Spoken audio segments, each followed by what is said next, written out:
All right, it is 6:02 p.m. on Tuesday, October 16th, 2018, and I am calling the Policy Committee to order. I'm going to go with the roll. Ms. Raymond, I'm here. Mr. Guarino? Here. Mr. Mosier? Yes, I'm here. All right, are you alone, Mr. Mosier? Yes, I sure am. Great. Mr. Mosier continues to participate by home as he's not able to make it here. We have Donna Fitzpatrick from administration. We have Mr. Kaufman and Ms. Hohensee from the board. And nobody else. Okay, so tonight we have quite a long agenda. We may not be able to make it through the whole thing, but I figured we would give it the best shot we've got. So the first thing on the agenda is policy ILBAS, which is statewide assessments. We had talked about this, I don't recall if it was last month or the month before, and we had made some changes to it to comply with a state law that had been passed last year. And right in the middle of us working on it, Ms. Hohensee was nice enough to let us know that there was a new state law that was passed and took into effect like right as we were discussing it. So we had tabled it. If you all look at the back of your ILBAS policy, in very tiny, tiny print is the latest iteration of the state law for House Bill 1744, which took effect this summer.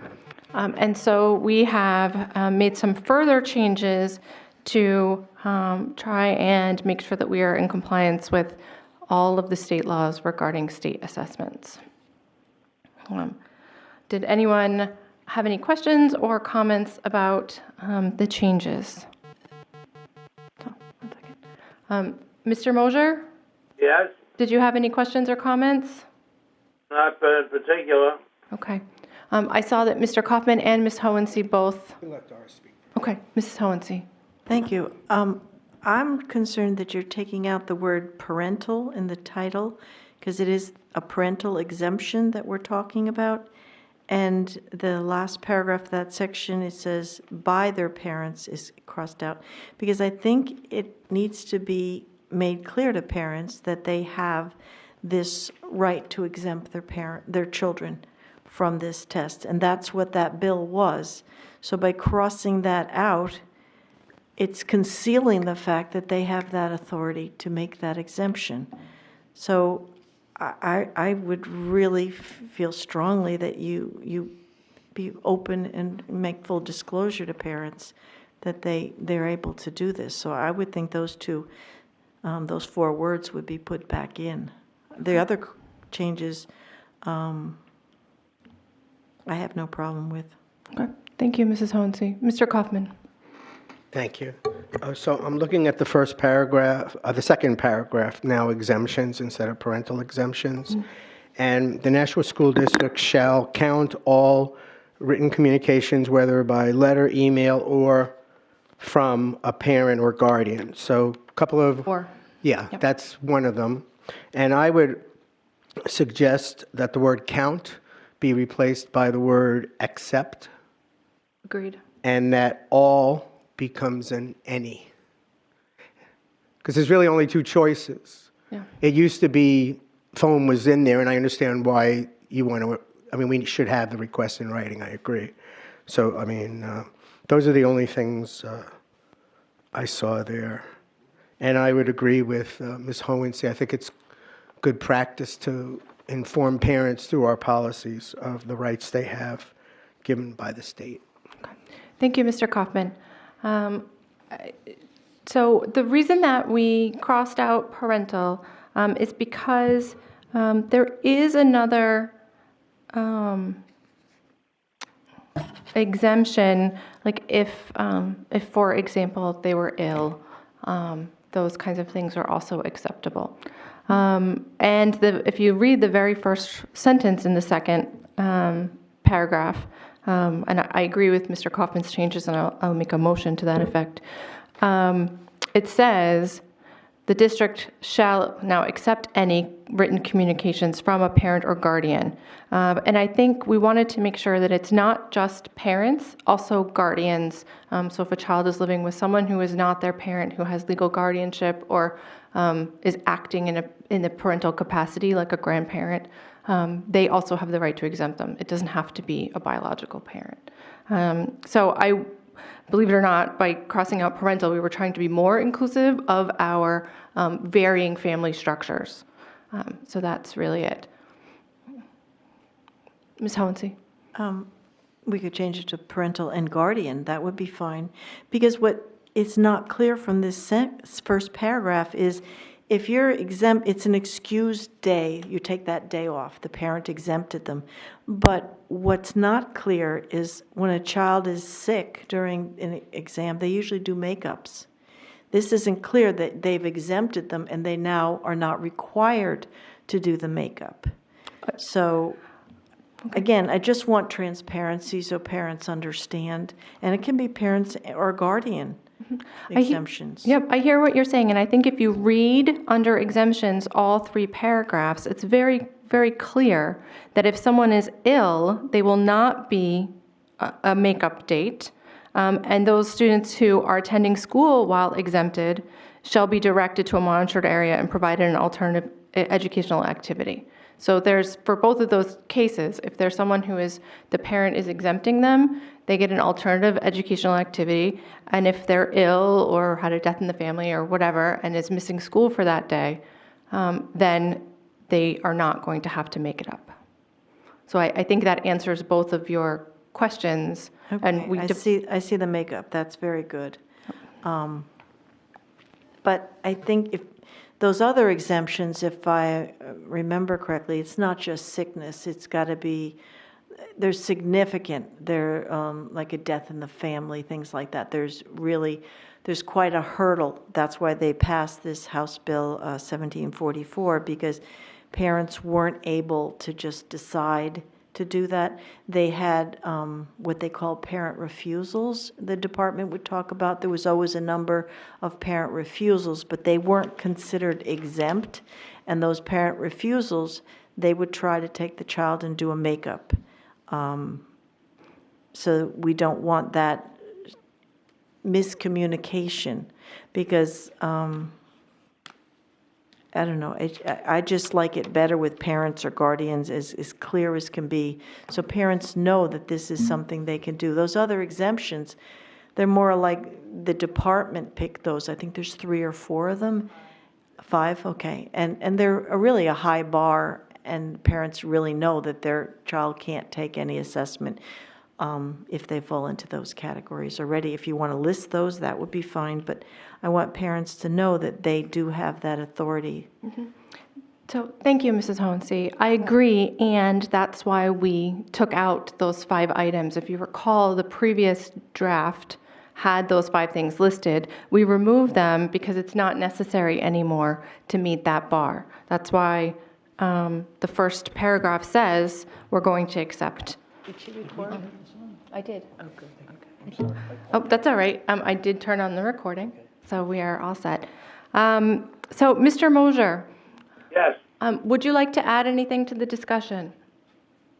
No, I like it just as written. Okay. Mr. Guarino?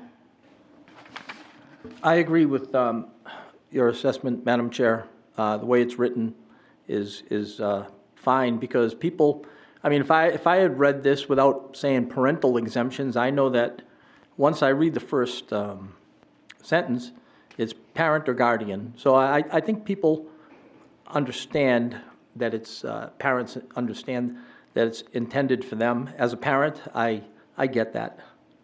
So. Thank you both. So I'm willing to entertain a motion regarding this policy. I would note that I think Mr. Kaufman's suggestions on language make perfect sense. I'm sorry, Ms. Howensey, do you have something new to add? Yes.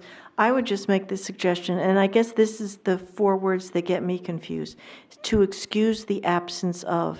If we just say to exempt, I think then it's clearer, because this is just making it an absence. It's not clear that the parent is exempting. So the parent is using that verb. That means they're taking a different action than just to excuse the absence of. Then I'd really have no problem. All the rest of it would be fine. I think it would make it clear that they're not just getting an absence for excuse for that day. They are exempting a student. Because there's nowhere that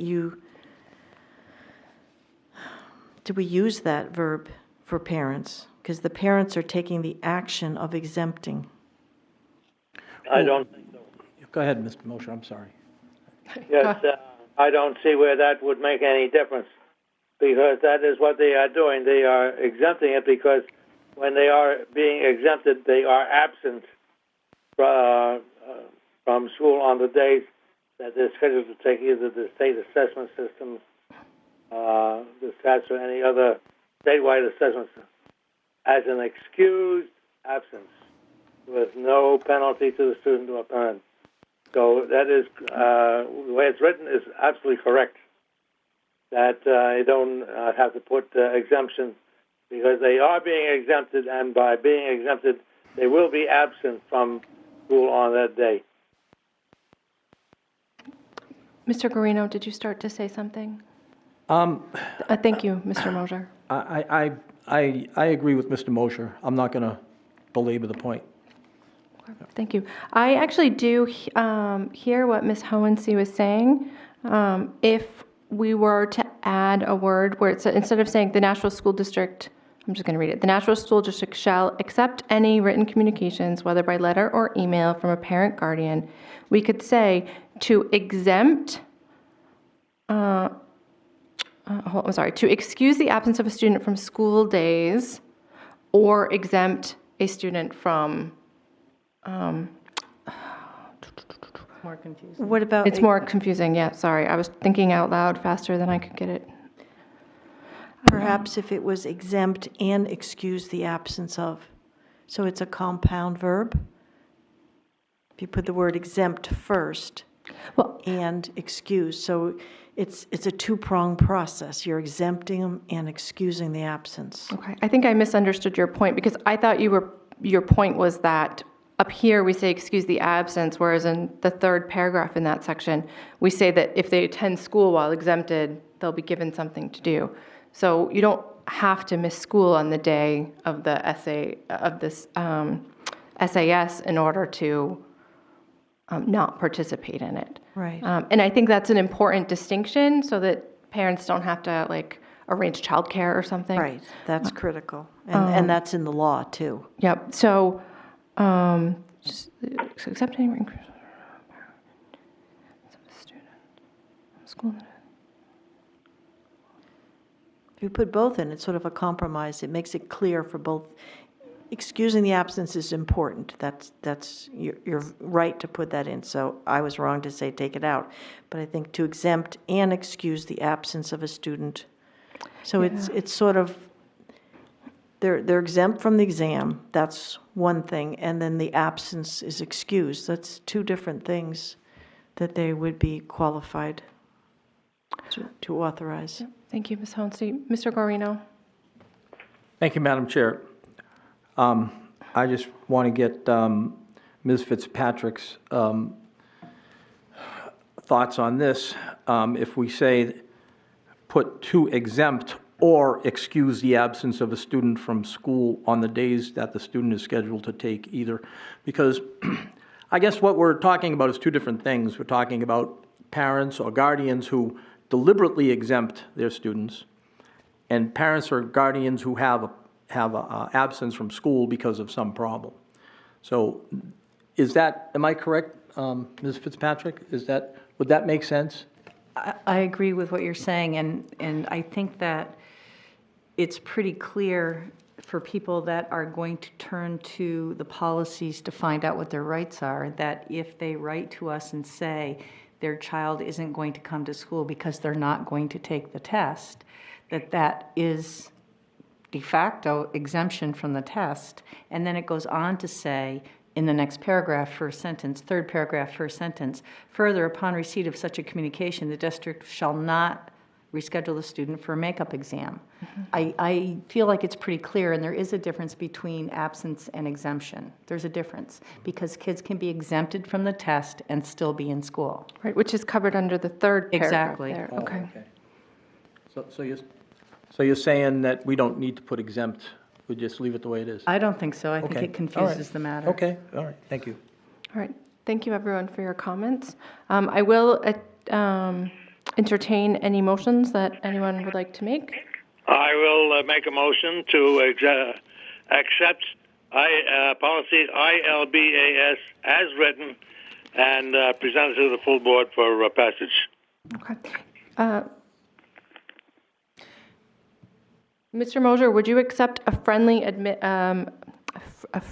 friendly amendment to change in paragraph 2, to change it from saying the school district shall count all written, and then we have a or floating around after email, to say shall accept any written communications, whether by letter or email, and then strike that hanging or, so that it reads clearly? Yes. Okay. All right, so then the motion is to accept it with that language amendment. Okay. I'll second it. Okay. We're ready for vote? Would you like me to take the roll call? Sure. On the motion, Mr. Mosher, Yes. Ms. Raymond, Yes. Mr. Guarino votes yes. Motion carries 3-0.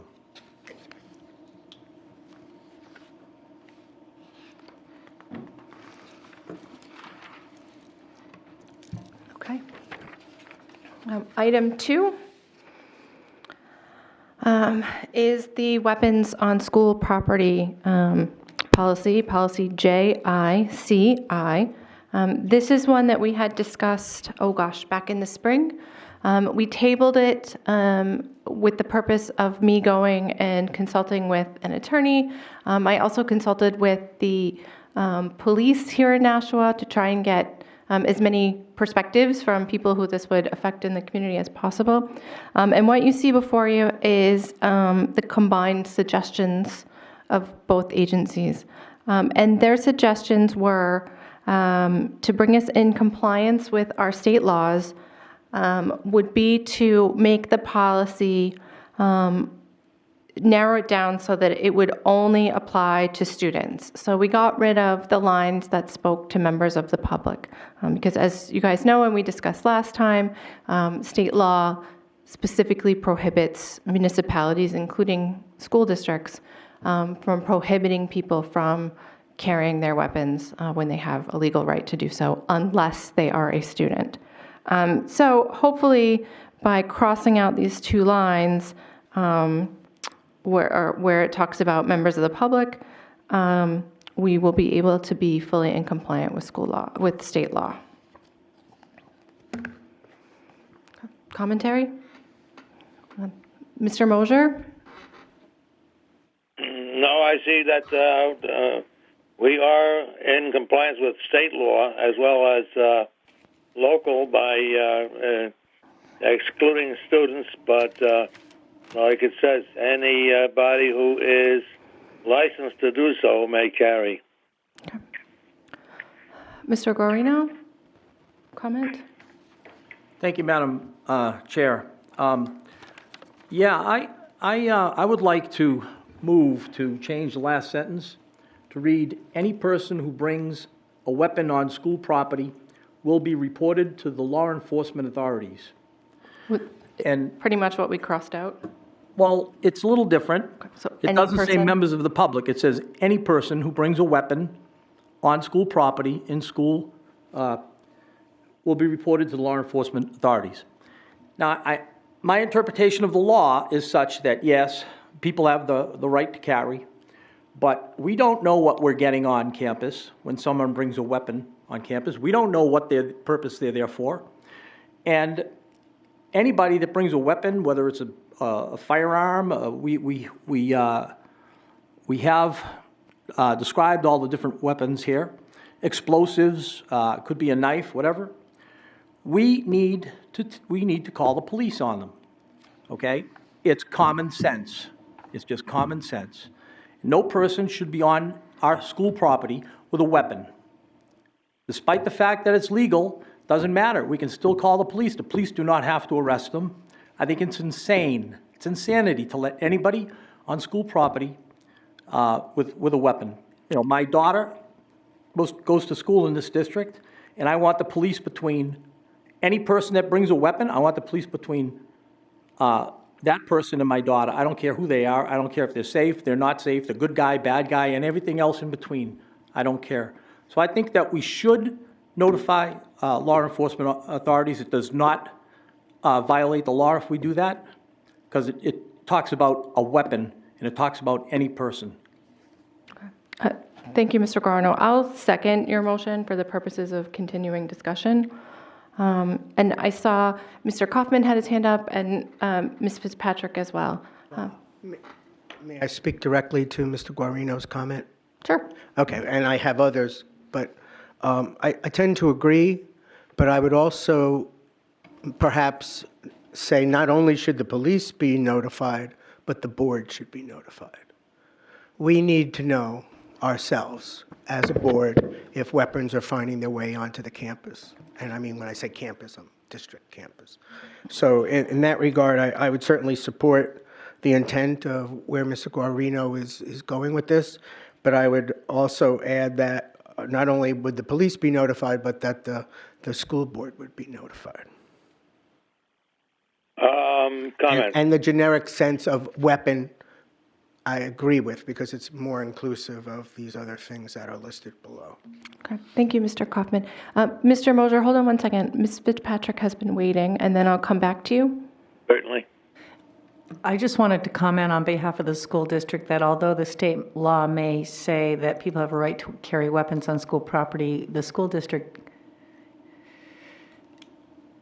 really discourages that practice, even if it's somebody's right. And frankly, it's against common sense to carry a weapon into a school. For what purpose would you do that other than, yes, you have a legal right to do it, but why would you? So the school district really, really discourages people from bringing weapons into school, even if they have a legal right.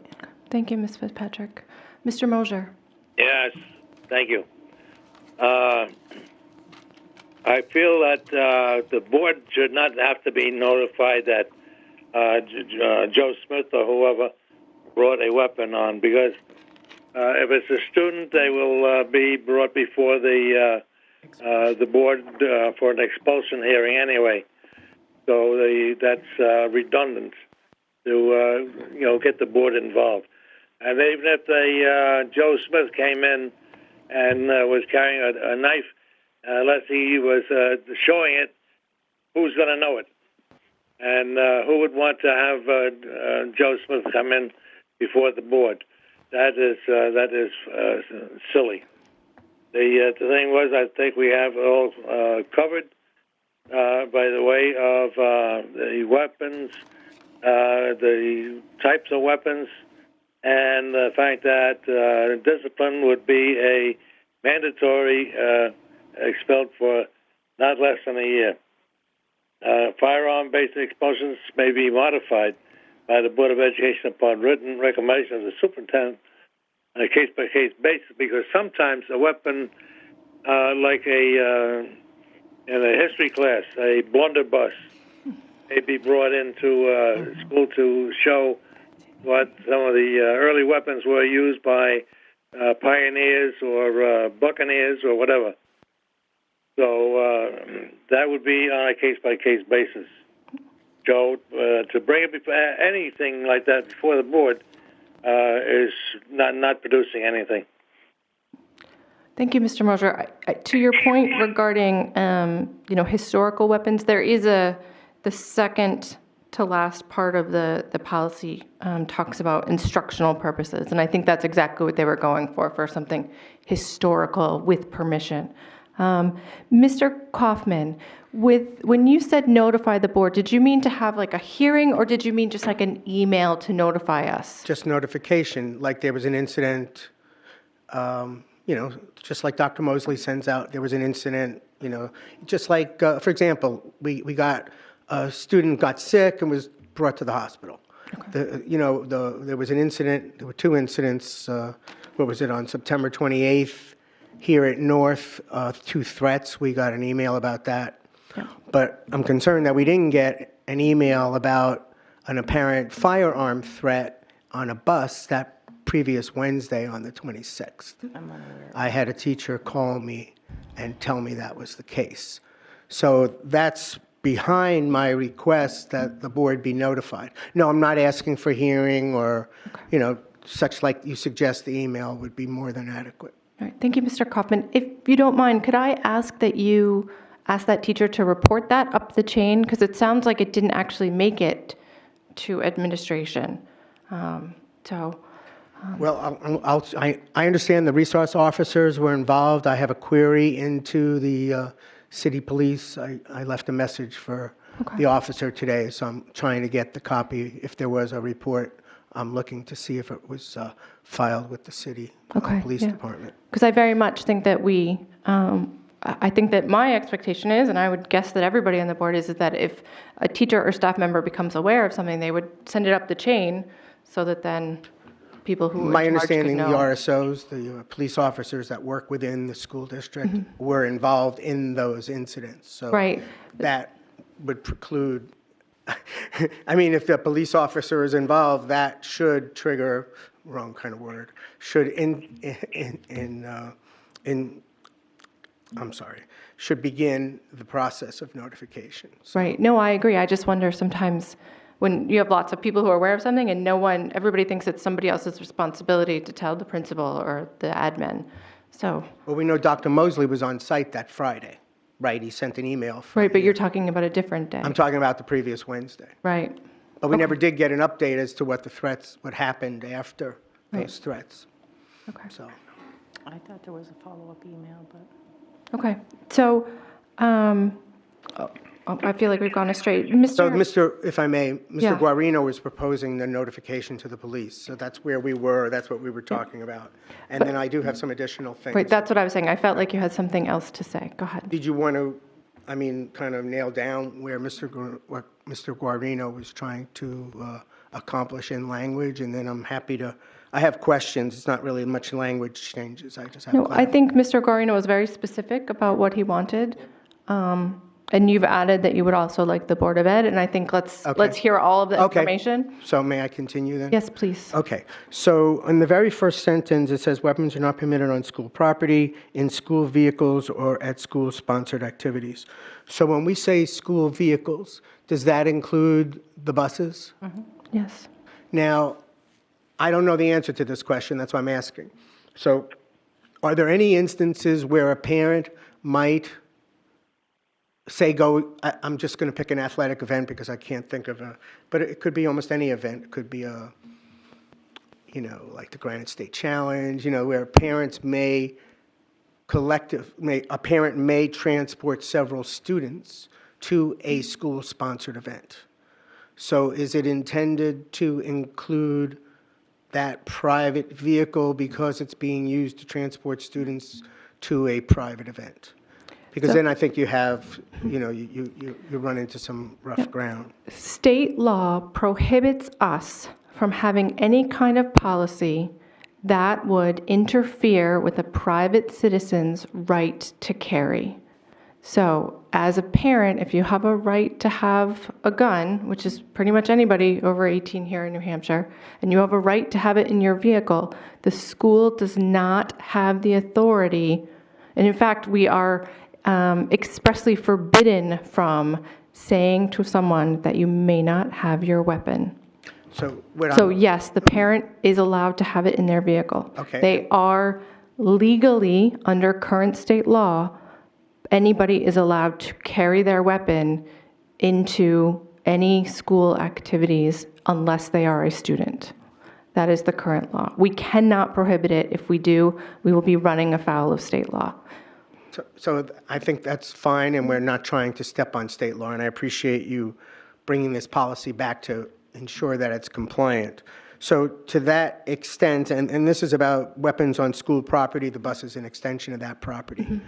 Do we have, or can we in policy somewhere else, you know, I don't know, you can't require a student to use school-provided transportation when it's available, right? That is true. Okay. All right.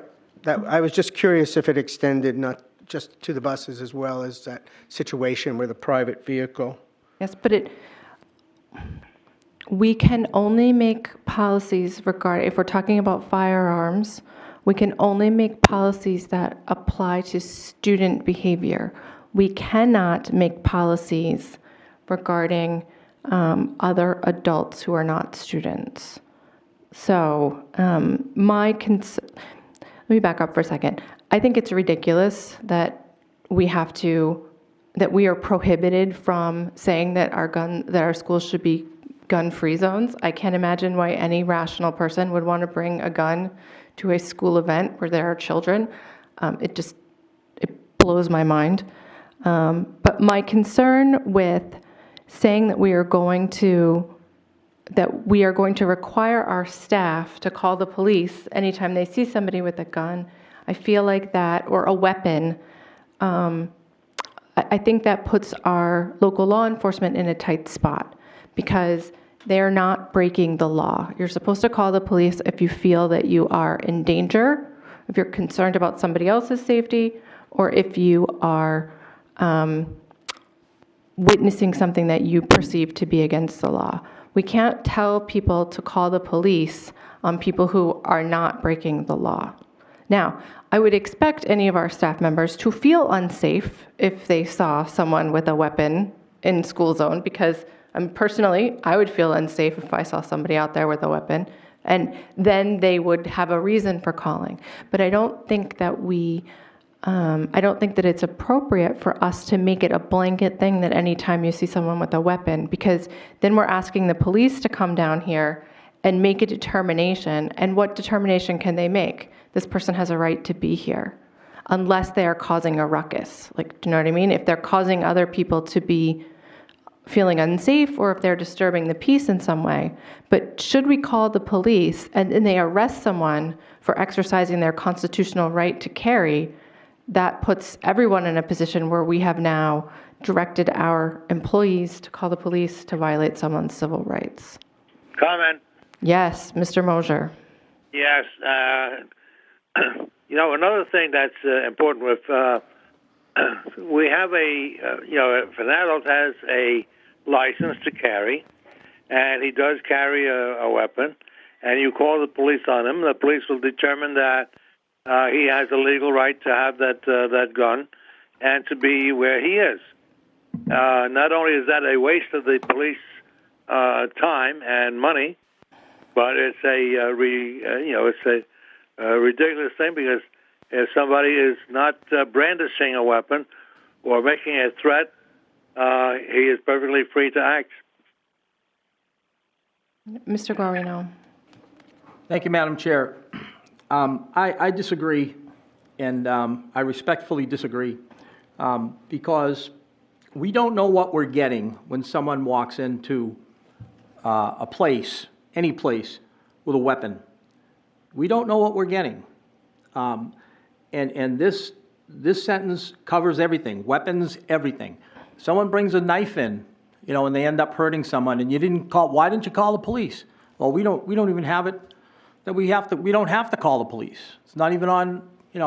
We have to keep our students safe. Our safety, the safety of our children, come first. Person's right to carry comes second. Okay, and I know that maybe, there are a lot of people out there who are going to say I'm wrong, but I would like to have a police officer determine that, whether a person is, I don't think it's silly. I think that's their job. It's a tough job to be a police officer. They have to make that determination. It's a very difficult job. And if anybody brings a weapon, I think it's not common sense to bring a weapon on any school property. And if someone does, I really want someone to be there between the students and that person and make that determination. And that's what a police officer's job is. That's what his job is to do. So I'm not going to belabor it anymore. I respectfully disagree. I think we need to have it in there so that our people know that they think our children are in danger, they should act. Thank you, Mr. Guarino. This is a very difficult thing for me because personally I feel a particular way. And personally, I agree with you wholeheartedly. But I also feel that I have an obligation as policy chair to make sure that our policies are in compliance with state law, even when I personally disagree with them. This has come up more than one time this year, where I have personally thought a law was ridiculous, but I felt that as policy chair, it was important that I put forward policies that were compliant. So for me, I agree with you, and I certainly have an expectation that district staff will call the police anytime that they feel like there is a risk to the students. I have complete confidence in their ability to do that, but I don't think we have the legal right to mandate them to call because of people exercising their constitutional rights. Now, if they felt unsafe, which is a rational, normal reaction to someone carrying a weapon, I certainly hope that they will, and it would encourage them to call. But I don't think we can mandate them to call on people who are exercising their constitutional rights. Ms. Fitzpatrick. And I just want to finish by saying that we encourage people to leave their weapons at home. There's no reason to bring a gun to a school activity or to the school building. So although it's your legal right, it really isn't the place to exercise that right. It's an unsafe environment for weapons. And so I think we're stuck with this until or unless laws change. So I think we're ready for a vote. Your motion, Mr. Guarino, was a motion to change language, correct? Yes. Okay, so if you could just reread that so that we are clear on what we're voting on. Sure. My motion is to change the last sentence in the first paragraph to read, "Any person who brings a weapon on school property will be reported to the law enforcement authorities." Good. Okay. So would you like me to take the roll? Or? Yes, please. On the motion, Mr. Mosher? Yes. Have a second? I don't believe. Yes, we did have a second. Ms. Raymond? No. I vote yes. The motion carries 2-1.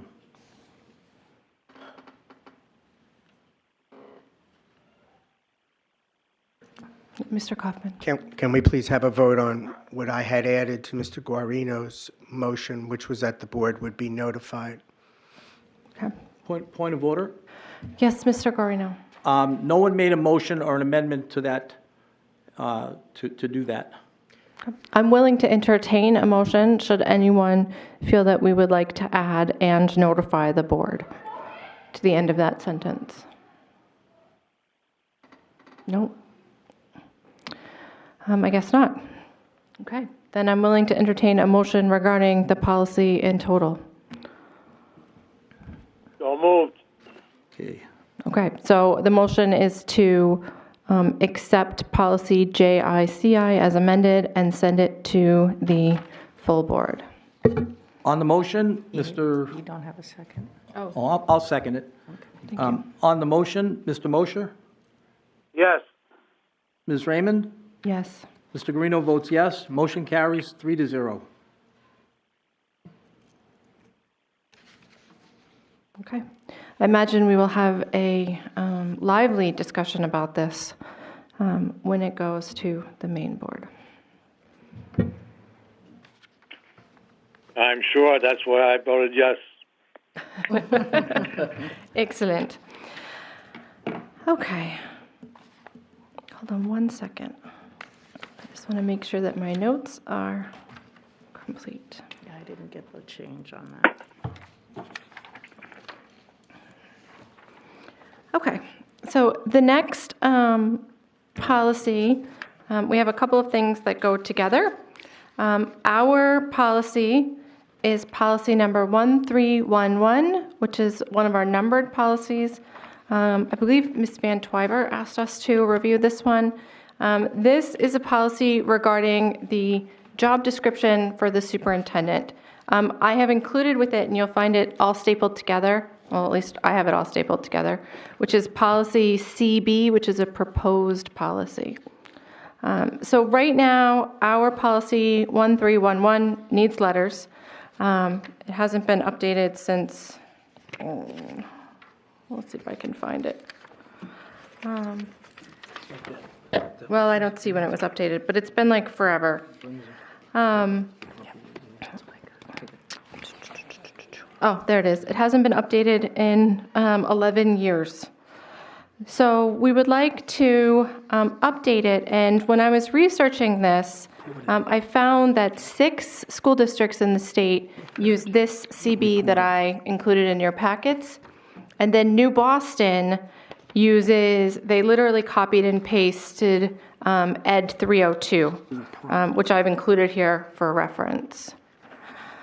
Some school districts have this policy CB, and then they have Ed 302 as a CBR. I'm not sure what works best for our district, and so I thought I would bring it up for discussion. So, hold on one second. Would anyone on the committee like to have a say? I see Mr. Kaufman has his hand up, but I want to make sure that the people on the committee get a chance. Mr. Mosier? I'm listening. Okay. I have a comment. Okay, Ms. Fitzpatrick? I just want to comment that 1311 is a job description. Job descriptions are not policies, so it doesn't belong in the policy manual. It's a job description. Thank you, Ms. Fitzpatrick. I tend to agree with you. Mr. Kaufman? I was going to say the same thing. And the other thing is, I know in the past, the board has went out of its way not to include regulation and legal text within our policies, because then if the law changes, we're back into more work. So I don't see the need for this personally.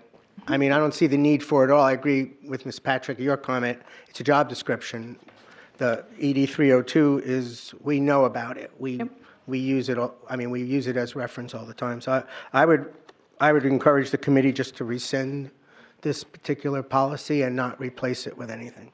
I'm inclined to agree with you as well, Mr. Kaufman.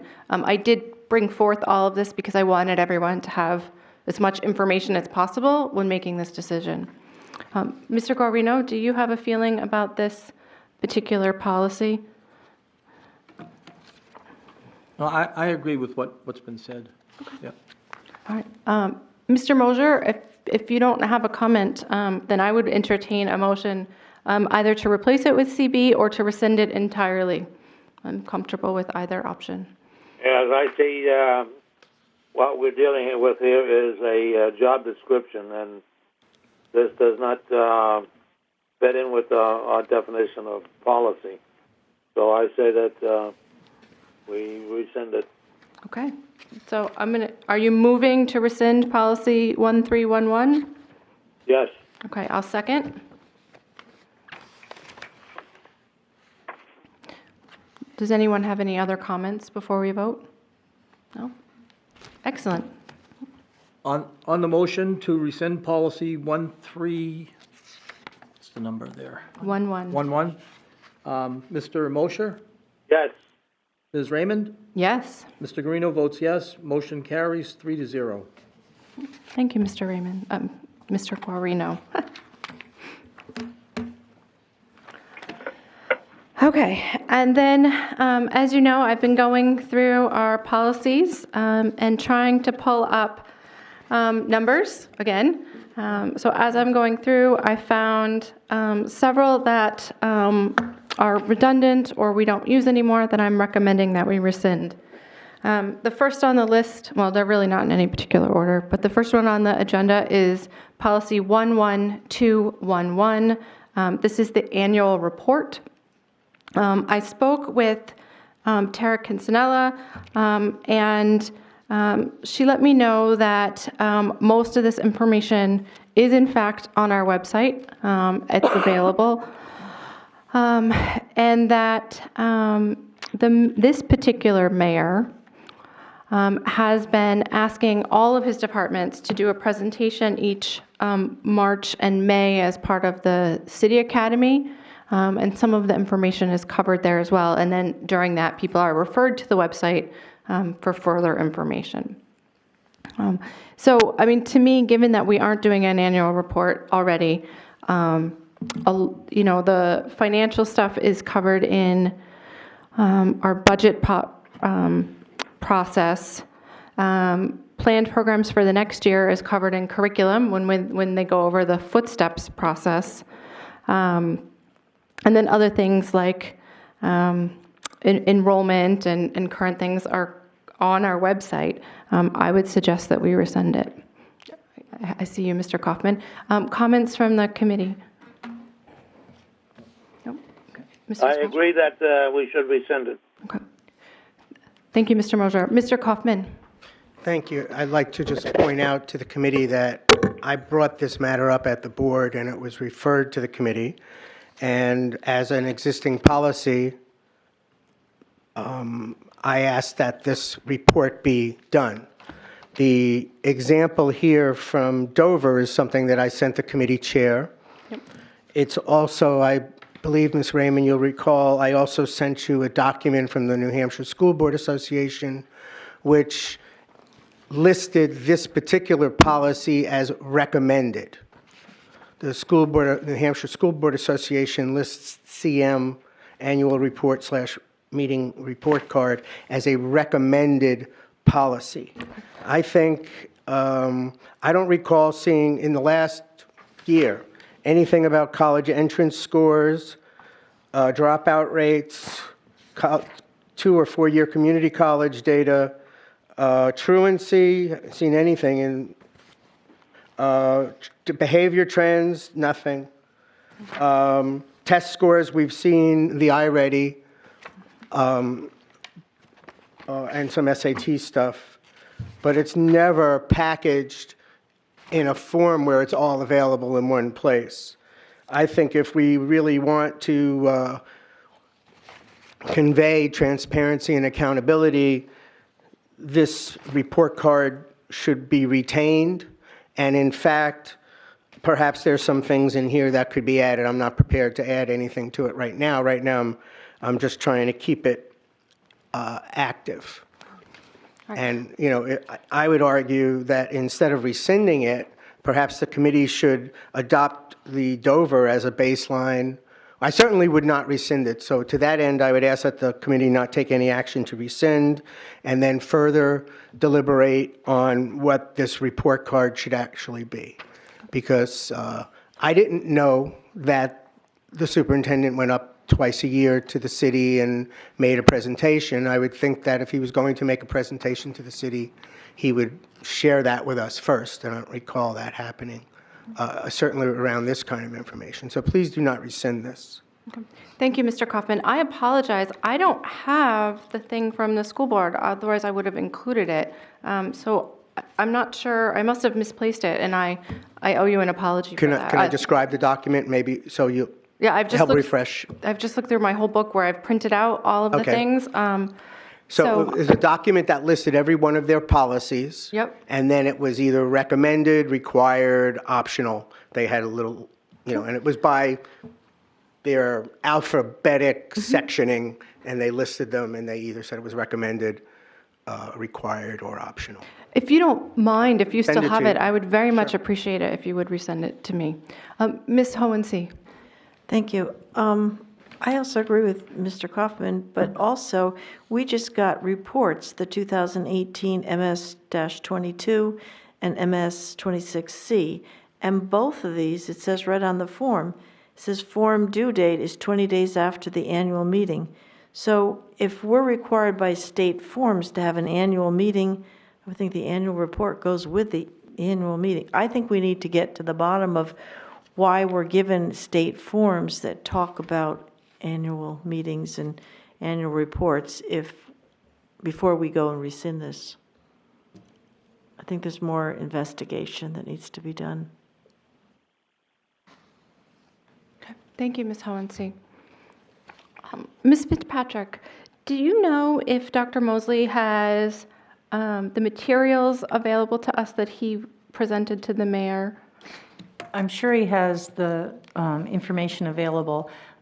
I do know in talking to Ms. Kinsella that an annual report has not been done for several years. So it's not a recent development. They haven't been doing an annual report because the information is available on the website. I understand what Mr. Kaufman's saying is he wants it in a nice, neat package. I get that. But part of the reason that we were moving to rescind it is because most of the information is available on the website. Okay.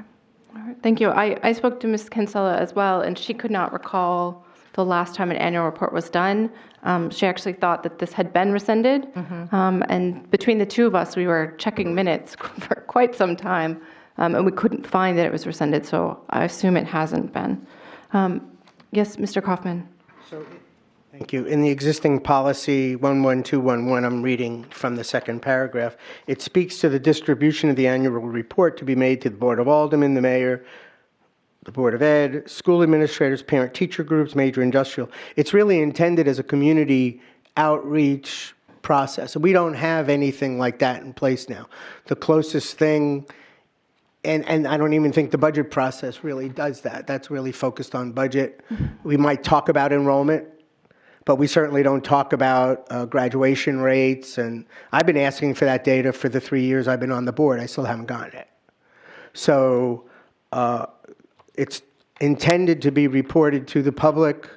As I said, it's Thank you, Mr. Mosher. One moment, please. as I said, it's recommended by the School Board Association. I would ask you to defer rescinding until we, committee, can do some more research. All right. Thank you, Mr. Kaufman. Mr. Mosher.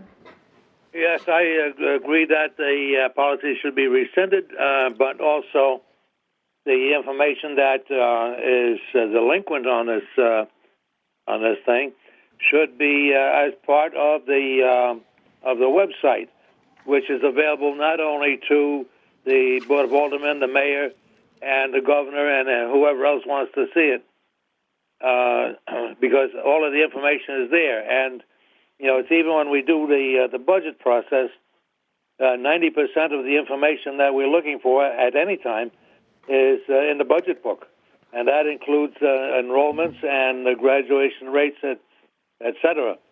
And as far as the other things that Mr. Kaufman mentioned, I'm sure that he has good intentions on that, but I don't feel that it's a necessary thing.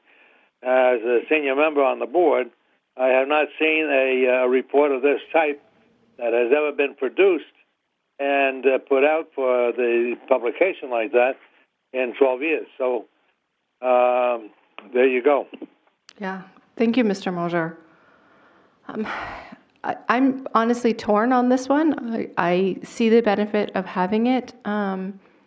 However, I also don't want to unduly burden admin, and I respect the fact that admin is asking us to rescind something that we haven't been doing in, well, at least 12 years, according to Mr. Mosher. So at this point, I guess I would follow the will of the committee. Mr. Guarino? Thank you. I move to rescind policy 11211. Thank you. Do we have a second? Second. Okay. Discussion? Brief. So if I wanted information about dropout rates or college entrance data or truancy or even results of local performance standards, I'm not even sure what that means, how would I get that? Because what the board has done over the last, 10 months has been requests for information like this. We would put the administration would not respond. We'd put it on a list. We'd require it go on the list. We'd wait 5 months for the board to vote on asking the administration. This at least puts it in, I know it's going to happen. That takes away a lot of individual requests to the administration. And quite frankly, now realizing with what you just said, Ms. Raymond, that the administration has requested to rescind this, This information is designed and intended to inform the board, and so much so, very much so, the public. And I think it needs to stay in place. I will be adamantly opposed to this should it get to the board. This is part of our due diligence, and we owe it to the public to be able to have this data on hand right now. Somebody show me where the dropout data is. Show me where the truancy data is on the website. Is there a page that says report card and there are links to each one of these things? I don't believe so. I haven't looked for it. So until that's in place, I would encourage the committee not to recommend rescinding. And I will, when it gets to the board, I'll be absolutely against it. Thank you, Mr. Kaufman. Ms. Fitzpatrick, do you know the answer to Mr. Kaufman's questions? I feel like he has a point about the accessibility of some of this information. I'll be honest, I did not go looking for it myself. I probably ought to have. I just didn't. My response is I will now to be able to respond when it goes to the full board. Okay. Thank you. Most of it, I know where to find it, but I want to make sure. I don't want to speak incorrectly. Just as a request at the board meeting, could you come prepared with a laptop and show people where it is? Yes. Thank you. Thank you, Ms. Fitzpatrick. I think we're ready to take the vote. Okay. On the motion to rescind policy 11211, Mr. Mosher? Yes. Ms. Raymond? No. Mr. Guarino votes yes. Motion carries 2-1.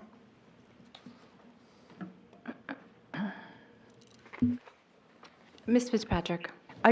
Sorry to go back, but we had rescinded the 1311, but we didn't do anything with the proposed CB, so whether we're going to not use it, or do we need to vote on that?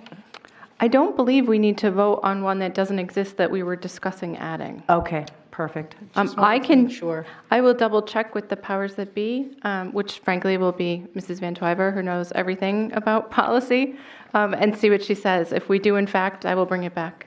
Okay, thank you. I think no recommendation from the committee, so It's just it's kills just it, a right? discussion that occurred here. Okay, thank you. I think so as well, but I will double check just in case we're wrong. Okay. The next item on the agenda is policy 1216, sexual harassment. We have multiple sexual harassment policies. We have JBAA under students and GBAA under employees. And then we have this 1216 that's been hanging out since 2002. This is under A, which is foundations and basic commitments. I agree that we should have a foundation and basic commitment of sexual harassment, but I don't see the need for it to be in 3 separate places.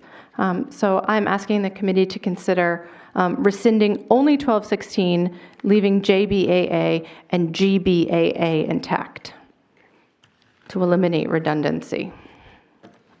Yes, Mr. Guarino. I move to rescind policy 1216. Also- Second. Thank you. Did anyone have any discussion or questions? No.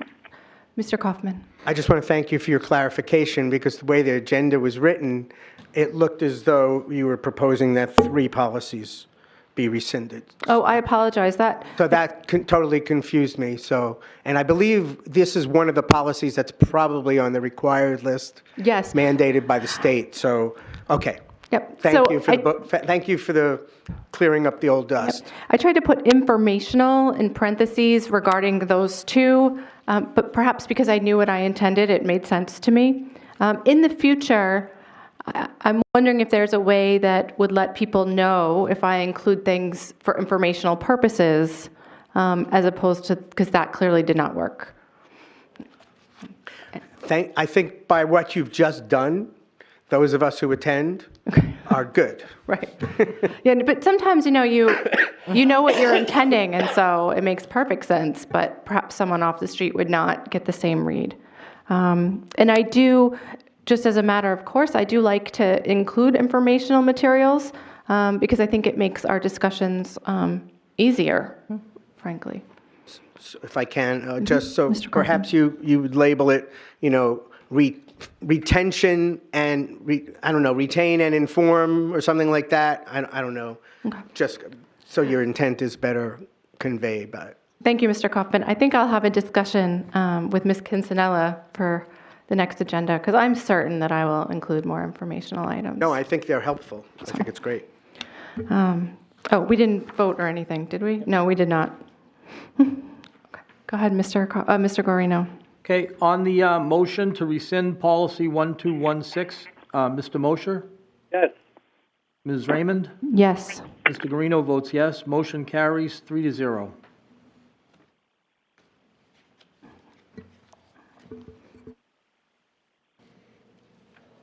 Okay. And then the last item on our list is policy 1136. This is under the board section of our policies, the Bs, that's where we are on the numbers. This is our Community Relations Committee. This policy was suspended for at least 1 year back in 2005, and it has not ever been touched since. Given that we haven't had a community relations committee in 13 years, I think we should rescind it and clean up our policy book. So, any discussion or motions? Mr. Guarino? Move to rescind policy 1136. I'll second. Mr. Mosher, do you have a comment? No, it just seems that we have had this thing out there for so long, and nothing's ever happened with it. Never been touched. Get rid of it. Thank you, Mr. Mosher. Any other comments from attendees? Ms. Fitzpatrick? I just want to publicly say I very much appreciate the way Ms. Raymond is methodically going through the policy manual and getting it cleaned up and getting us up to date. Oh, thank you. I'm a bit of a organizational nut. Okay, so I think we're ready for the vote, Mr. Guarino. On the motion to rescind policy 1136, Mr. Mosher, Yes. Ms. Raymond, Yes. Mr. Guarino votes yes. Motion carries 3-0. Okay. Thank you. So we just flew through that much more quickly than I expected. So far for November, I have some more policies in the Bs that are numbered policies to go through. And I believe we had a couple of referrals from requests to be on regular board meetings, but I don't have them with me right now. I apologize. I just grabbed the wrong folder. Ms. Fitzpatrick. I just wanted to let you know I was at a legal conference yesterday, and I know that we just passed the policy regarding school employees testifying on behalf of somebody. We're going to have to revisit that because we don't have a right to restrict their First Amendment right to free speech, but there is a way that we can mold the policy that they have to be clear that they're speaking on their own behalf and not on behalf of the district. But I can get into that. I just want to let people know that's going to be coming because I found out the way we have the policy is in contradiction to the law and that it's a potential liability if we try to hold an employee accountable for speaking on behalf of somebody as a private citizen. Thank you, Ms. Fitzpatrick. One moment, Ms. Hohensee. That policy is, we propose GBEAA, prohibition on aiding or abetting sexual abuse. This committee approved it with the caveat that I would speak to legal, and so it is still with Dory Clark over at the city because she had wanted to review it and clarify some of the language. I imagine her concern was similar to what you just expressed. Yes. To work it so that we could have what we wanted, which was to not have people speaking on behalf of the district, but also retain their First Amendment rights, as we discussed at length, I think, during that last meeting. I'm sorry, Ms. Hohensee, go ahead. Thank you. No, I agree with what you said. I think that was our intent. If we didn't get all the language right, it should be fixed, but we understand that people have a First Amendment right, and they go represent themselves. The prohibition was representing the district and taking district personnel files. Yep. Right, that was all. And I think we're all in agreement, so we just have to get legal's clearance, and it can move forward. Yep, and I think we all want to get the language right. So as soon as I get that back from Ms. Clark, I will bring it back to this committee so that we can have discussions about it, and then we'll send it up, which I believe was our kind of gentleman's agreement the last time it was here. Yes? Yeah. Yes. Okay, great. Mr. Guarino? I move to adjourn. Okay, second? On the motion to adjourn, Mr. Mosher, Yes. Ms. Raymond, Yes. Mr. Guarino votes yes. Motion carries 3-0. All right, so we are adjourned at 7:07 PM. Thank you.